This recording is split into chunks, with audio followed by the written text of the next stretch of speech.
Hi everybody, Rachel Warner, Tops Nutrition and Fitness Editor.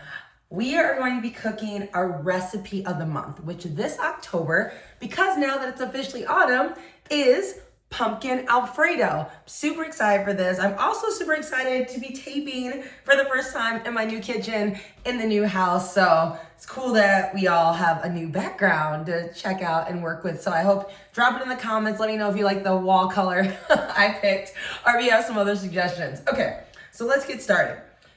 I've already gone ahead and made my one. So just so you know, I am going to be using less of the ingredients than what you're gonna see in the full recipe of the month that's posted on the Tops Club website for recipe of the month, because that actually makes 4 servings. I'm just cooking for 1 right now, so that's why you might be seeing me use a little bit less or quite, 3 times less than what the recipe calls for. But as we all know, us home chefs, you gotta adjust recipes based on how many people you're cooking for. So just to make sure we're clear about that. So I already have my 1 serving of pasta ready to go. You're basically just gonna prepare your pasta ahead of time or simultaneously while you're working on the sauce, which we're getting ready to do. And then just make sure it's al dente. You wanna make, it can even be just slightly underdone because you are gonna add the pasta in with the sauce, and I don't like my pasta to get too soggy. So just keep that in mind that you either want it perfectly just right or maybe even slightly undercooked before you add the sauce into it. So that's my pasta ready to go. I also make gluten-free pasta. So again, you get the pasta that works best for you.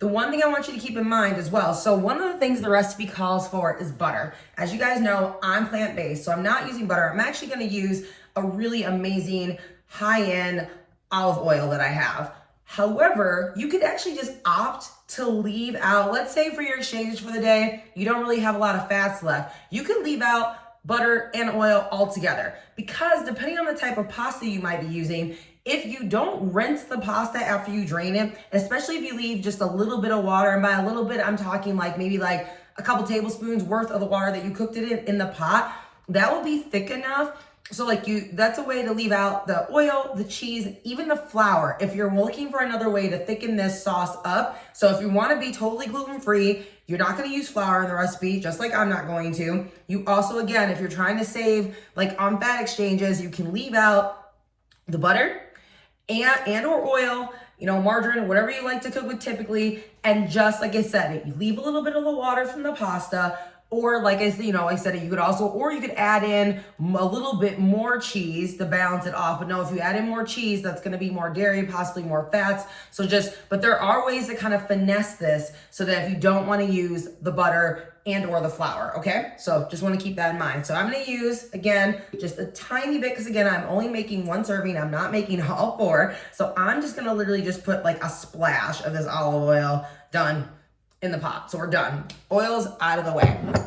Now I'm taking my dairy-free milk. You can use any type of milk in this recipe that you'd like. Now remember, especially if you're making more than 1 serving, whether you're trying to make multiple servings for you for maybe dinner right now, and then maybe having leftovers for lunch tomorrow or the next day, make sure you're measuring this out as you're doing this. I know what I'm using, the amounts that I'm using, because I'm just making 1 serving, but definitely if you're cooking for a family, multiple people trying to make multiple servings, make sure that you measure everything so that you have the accurate exchanges for yourself. So it keeps you on track through the day as a whole.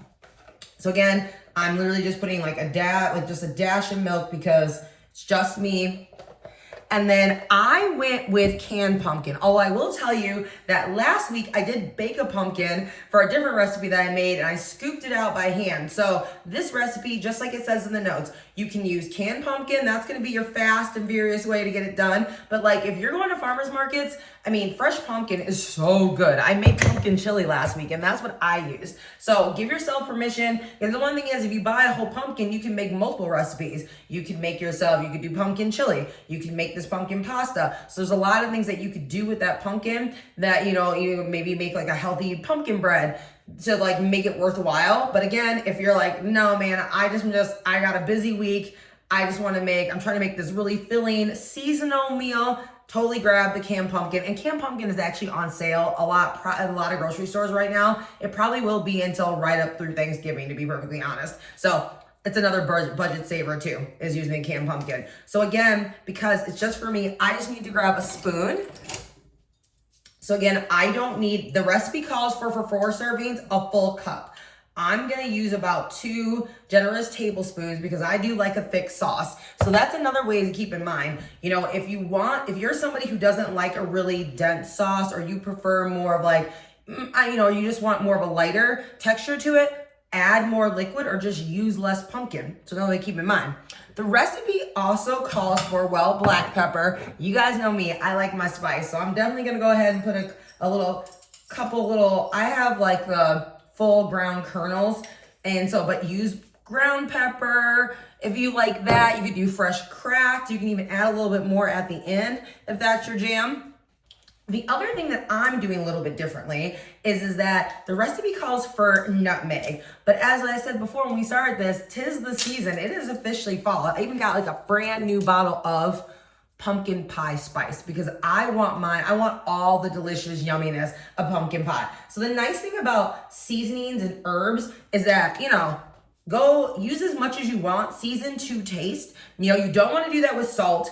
Obviously, if you're someone who likes spice, you might go more generous with the pepper. But when it comes to other seasonings like clove, nutmeg, pumpkin pie spice, if I was making like a different pasta dish, maybe basil, you know, you can use as much or little as you want to because those are freebies. You know, you don't have to worry about calorie counts. You don't have to worry about exchange counts. So use those as you see fit to like to make the meal taste the way you want it to. So I'm going to put on my pot on low heat. Wrong eye. That's what happens when you're in a new kitchen. And I'm just gonna gently start to stir this.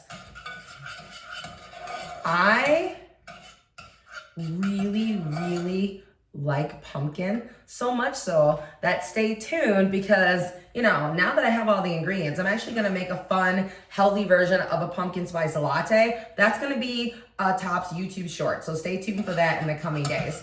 So I'm just kind of nicely mixing this up. I'm gonna turn this around so you can see it. Like I said, it doesn't take much since it's just me. So like I said, my sauce is gonna be a little bit thicker. So I'm gonna add, just for demo's sake, I'm gonna pour a little bit more of the milk in, just to kind of show what it looks like. If you do wanna thin it out some, see. Oh yeah, it's already steaming. This does not take long. One of the things, I think the recipe says it takes 15 minutes max. I think this video, well, I mean, obviously I already have pre-made the pasta. So if you factor in the pasta cooking time, for sure it's gonna be about 15, 20 minutes. But once you're like the pasta's done, so that's the other thing. You could always make your pasta ahead of time, store it in the fridge, then come home and then just whip with the sauce the next day. This video is gonna be like 10 minutes long max. So, you know, that's something. So this is a great like time saver, quick and easy recipe. Look how good that looks. Like I said, we're already done. We're already there. So I think the recipe might say that you can add in the cheese a little bit earlier. I waited to the end. So I've got a little cheese here. It calls for Parmesan cheese, but I think you could also use mozzarella. If you want a little bit more heat, you could throw in some Monterey Jack. That's kind of up to you, but I'm gonna let the cheese, and I used very little. Like literally I had about a tablespoon, maybe a tablespoon and a half max, since it's just 1 serving for me. And then again, of course, if I'm making more servings, I can leave more. The other thing you could do is omit the cheese again. Like if we're trying to like save on fat content or dairy, like we've had enough based on your changes for the day, and just maybe do a very light sprinkle of Parmesan cheese at the end, or whatever cheese of your choice, right? Okay, so we're almost there. Starting to melt. It's looking real good. Since it's just me and I'm the one eating this, I'm gonna go ahead and taste it. So good. You may have also noticed that there's no salt. I have added no salt in this recipe. Now, added salt. Let me clarify that. I have not done any added salt. There's obviously sodium in the cheese. So keep that in mind too. If you're someone who is like, has to keep track of like whether you're eating low sodium or high sodium foods, remember there's obviously sodium in the cheese that you use. Same thing if I was using butter. Another way to keep this recipe more low sodium is to leave the butter out, okay? So I'm gonna go ahead.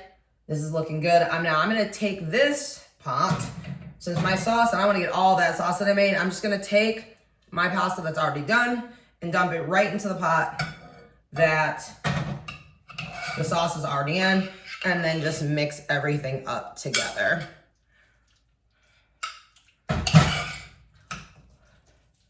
This is looking really good. I was like, I just want to start eating this out of the pot with a spoon. I'm definitely going to take one spoonful before I sign off, but I was just like, okay, I gotta wait. I gotta finish so you guys get the full finish.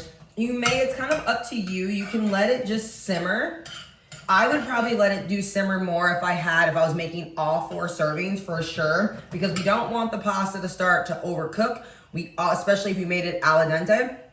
You also don't want it to like get singed or anything on the bottom, or you to lose some of your sauce, right? Because like once you get like the sauce in the pot, sometimes it can start to burn and stick to the sides of your pan. So again, if I had more pasta in here, I'd probably take it nice and easy with the heat. Since I just have the 1 serving and I am ready to eat, y'all, I went ahead and cranked up the heat a little bit, but that's just one thing to keep in mind. It also just depends on whether you have a gas stove, an electric stove. You know how hot your stove and oven tends to run, obviously better than I do, so you do you. Also, the type of cookware you're cooking with obviously can make a huge difference too. Like if you're using like a cast iron skillet, things get hot real quick. So just keeping all that in mind. That's what I love about cooking, right? Because it's an art. Even when you have a recipe, like a template to follow like this one, it's still an art. You still get to do your own thing. Okay, so mine is ready to go. Check it out. So good. This looks so good. It is steaming. Look at all that. Okay, I think I might just knock some on the floor. That's all right. The dog will get that. Okay, so I'm going to put a little bit in this dish so you guys can see this too. The finished product. Yeah, this makes a great, pretty filling lunch and dinner. But this is definitely like a full meal. So this is not one of those you can get away as a snack. See how good that looks? Looks so good. Okay, so I gotta take a bite. I gotta take a bite while you guys are still with me. It's good. Just like it says, it tastes fresh too. Warm pasta is such a comfy meal as we start to go into colder weather. If you like this recipe, if this was helpful, if I cleared anything up for you in regards to like, oh my gosh, I never thought about doing this as a substitute or leaving this out to make this recipe work better for me, please drop a note in the comments. It's good for us as feedback. Also, like and share this, not only with your chapter members, but for friends and family. If you're like, okay, my sister, my daughter-in-law, they love pumpkin. I don't know if they've ever tried this. Send this their way. Other videos on our Tops YouTube channel, we would love shout outs and shares. Remember, if you need any other more recipe ideas, always stay tuned for more content because we're gonna be cooking more as the holiday season gets closer for sure. I can tell you that. But then also remember all the recipes on the Tops website. Same thing goes for our Facebook page, right? Facebook, we are sharing. We share. We share success stories. We share other health and wellness tips. We share our monthly blogs like Wellness Wednesday. So continue to tune in. Thank you all for your support, and we hope to see you all soon.